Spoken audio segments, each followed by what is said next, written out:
त्यांना माझ्या आई वडिलांनी गाण्याच्या सिक्वेन्समध्ये उचलून आमच्या मुलीला फांदीवरती ठेवताय झाडाच्या, म्हणून आम्ही नाही करणार पिक्चर असं सांगितलं. तेव्हा त्यांनी तो सीन कापला आणि मनात म्हटलं की आता आम्ही तुमच्या मुलीला कसा उचलतो बघा. हे आई वडिलांकडे पाहून म्हणजे हा आता मी ह्याला धडा शिकतो. थोडंसं खूप वर्षांपूर्वी जायचं आहे, तो खरं मी आधी विचारणार होता प्रश्न पण राहिला माझा विचारायचा. अनेकांना माहिती असेल, काहींनी वाचलं असेल. तुमच्या पहिल्या भेटीविषयी मला जाणून घ्यायचं आहे. कधी झाली, कशी झाली, केव्हा झाली? ह्याचं उत्तर मी देणार 2 ते 3-4 वाक्यात देणार मी. बोल बोल. कारण मी खूप ह्याचा खीस पाडलाय खूप. त्याच्यानंतर मी इंटरव्ह्यू देणं बंद केलं, कारण मला माझ्याकडे काही प्रश्नच नसायचे विचारायला.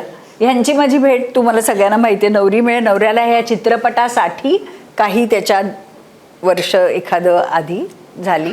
त्यांनी मला टेलिव्हिजनच्या एका कार्यक्रमामध्ये बघितलं, जिथे जे ते त्या कॅरेक्टरसाठी, चमेलीच्या कॅरेक्टरसाठी ते शोधत होते. त्यांच्या आईनी ते कास्टिंग त्यांना सुचवलं की बघ ही मुलगी तशी तुझ्या त्या ह्याला कास्टिंगमध्ये चांगली बसेल. आणि तेव्हा त्या स्क्रोलमध्ये, एंड स्क्रोलमध्ये नाव वाचलं त्यांनी, सुप्रिया सबनीस.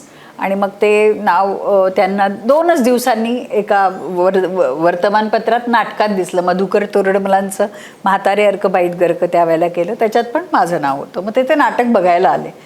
अजय वडावकर पण होता नाटकात, तो त्यांचा मित्र. त्याच्यामुळे ते बघायला आले की चला बघूयात कशी आहे मुलगी काम करायला. प्रोड्युसरला घेऊन आले होते.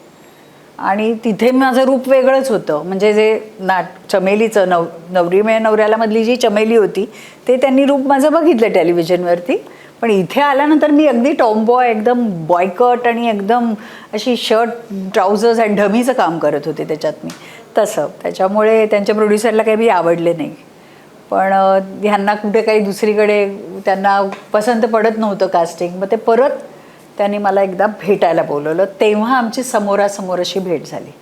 आणि त्यावेळेला त्यांना असं वाटलं की ही माझ्यासाठी, या चित्रपटासाठी योग्य आहे. आणि आईने एक किडा सोडला होता डोक्यात की अरे हे सबनीस नात्यातली आहे, जातीतली आहे, म्हणजे सारस्वत आहे, लग्न करतोस का असं सांगितलं होतं. मनात पहिला प्रश्न लगेच होता नाही. अरे नाही, मी म्हटलं की अरे टीव्ही वरती बघून काय मुलीला सांगायचं लग्न करायचं, व्हॉट नॉनसेन्स. त्यामुळे मी असंच हे. पण नंतर मी तिला भेटलो मग चित्रपटासाठी, कारण she does not come from the film background ना, एज्युकेशनल बॅकग्राऊंडमधनं ती आलेली आहे.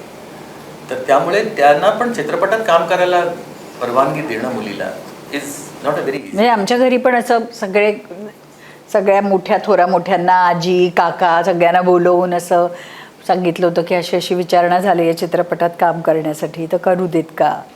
तर सरप्रायझिंगली माझ्या आजीने सांगितलं की हो करू देत. कारण म्हणजे मी लहानपणापासूनच अशी शाळेमधनं, आंतरशालेय नाट्यस्पर्धांमधनं किंवा सुधा करवरकरांच्या त्या बालनाटकातनं काम करत आले, किंवा टी व्हीवरती मी किलबिल होस्ट करायचे. सो म्हणजे मला तसा त्यांनी खूप हे दिला होता. पण चित्रपटात काम करायचं म्हटल्यानंतर त्यांना असं वाटलं आपण हे विचारलं, म्हणजे घरात विचारलं पाहिजे, घरातल्या मोठ्यांना.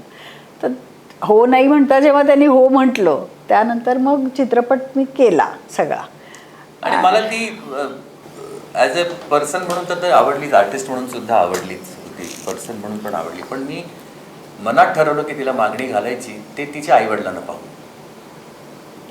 की ज्या प्रकारे ते नाही ते काही नाही, त्यांनी आई वडिलांना पाहून नाही, त्यांना माझ्या आई वडिलांनी गाण्याच्या सिक्वेन्समध्ये उचलून आमच्या मुलीला फांदीवरती ठेवताय झाडाच्या, म्हणून आम्ही नाही करणार पिक्चर असं सांगितलं. तेव्हा त्यांनी तो सीन कापला आणि मनात म्हटलं की आता आम्ही तुमच्या मुलीला कसा उचलतो बघा. हे आई वडिलांकडे पाहून म्हणजे हा आता मी ह्याला धडा शिकतो. आम्ही सारस्वत नाहीच मुळात. व्हेजिटेरियन ना. आणि आम्ही मासे खाऊ. पण ऍक्च्युअली स्पीकिंग मी आई वडिलांचा उल्लेख अशा करता केला की खूप संस्कारी, आणि ह्यांची मुलं ही संस्कारीच असणार असं मला त्यांना भेटल्यानंतर जाणवलं. कारण शेवटी ना माझ्या डोक्यात मी ठरवलं होतं की मला मराठी मुलीशी आणि मिडल क्लास जे आपण म्हणतो व्हॅल्यूज ज्या असतात आणि तशा. जॉईंट फॅमिली हे कॉन्सेप्ट डोक्यात असणारी मुलगी, मराठी मुलगी, हे मला हवी होती. आणि बेसिकली गणपतीला माझ्यासारखी पूजणारी अशी बायको मला हवी होती. आणि काय आम्ही आमच्या इंडस्ट्रीमध्ये काय मी मराठीपेक्षा हिंदीत जास्त कामं केलेली आहेत. आजही तुम्ही जर काउंट केलं तर माझं काम हिंदीतलं खूप जास्त आहे मराठीपेक्षा. कधीही काहीही होऊन मी कुठल्याही प्रांतातल्या मुलीशी लग्न करू शकलो असतो, म्हणजे कदाचित. पण माझ्या डोक्यात मी हे ठरवलं होतं की मला मराठीच मुलगी पाहिजे, आणि म्हणजे बायको म्हणून. आणि गणपती बाप्पांनी ते ऐकलं.